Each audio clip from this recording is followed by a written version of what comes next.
মাত্র 53 দিনের অদ্রিজা মণ্ডল হারিয়েছে মাকে। 3 সন্তানের মা কণিকা মণ্ডল গত 20 অগাস্ট ঢাকার কল্যাণপুরে ইবনে সিনা হাসপাতালে চিকিৎসাধীন অবস্থায় মারা যান। আমরা যে ভোগান্তিতে পোহাচ্ছি। পরিবারের অভিযোগ, গত 29 জুন ফরিদপুরের সমরিতা হাসপাতালে সিজারিয়ান অস্ত্রোপচারের পর কণিকার পেটে প্রায় 1.5 কেজি গজ রেখে সেলাই করা হয়। এতে শারীরিক অবস্থার অবনতি হলে 3রা জুলাই তাকে নেওয়া হয় ঢাকায়। 7 জুলাই অস্ত্রোপচার করে তার পেট থেকে গজ বের করা হলেও দীর্ঘ চিকিৎসার পর শেষ পর্যন্ত তার মৃত্যু হয়।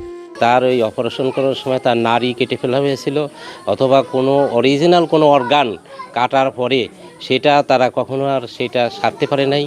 তো তারা তার মৃত্যু চিন্তা না করেও সেইখানে গজ দিয়ে এই রক্ত বন্ধ করার জন্য চেষ্টা করছে। চাওয়া সরকারের কাছে যে এইরকম ডাক্তার মানে এমন দৃষ্টান্তমূলক শাস্তি হোক, যেন অন্য ডাক্তার এই শাস্তি দেখে অন্তত হলেও একবার তার হাত কাঁপে, বা যে এই ভুল যেন আর না হয়। এই সমস্ত ক্লিনিক যেগুলো লাইসেন্সের মেয়াদ আছে কিনা, বা এখানে পর্যাপ্ত জনবল আছে কিনা, নার্সিং সেবাটা ঠিকমতো আছে কিনা, তদারকি করে একদম দৃষ্টান্তমূলক শাস্তি ব্যবস্থা। কণিকার মৃত্যুতে গভীর শোক নেমে এসেছে রাজবাড়ীর বালিয়াকান্দিতে। স্ত্রীকে হারিয়ে 3 সন্তান নিয়ে দিশেহারা হয়ে পড়েছেন স্বামী অশান্ত মণ্ডল। বড় ছেলে পার্থ 9ম শ্রেণী ও মেজ ছেলে অঙ্কন 3য় শ্রেণীতে পড়ে। আর ছোট্ট অদ্রিজা এখনও মায়ের মুখ চিনে ওঠার সুযোগই পায়নি। এদিকে ভুক্তভোগী পরিবারকে 50,000 টাকা সহায়তা দিয়েছেন স্বাস্থ্যমন্ত্রী। এ ঘটনায় গঠন করা হয়েছে 5 সদস্যের তদন্ত কমিটি। তদন্তে চিকিৎসায় অবহেলার প্রমাণ মিললে দায়ীদের বিরুদ্ধে ব্যবস্থা নেয়ার কথা জানিয়েছেন স্বাস্থ্যমন্ত্রী।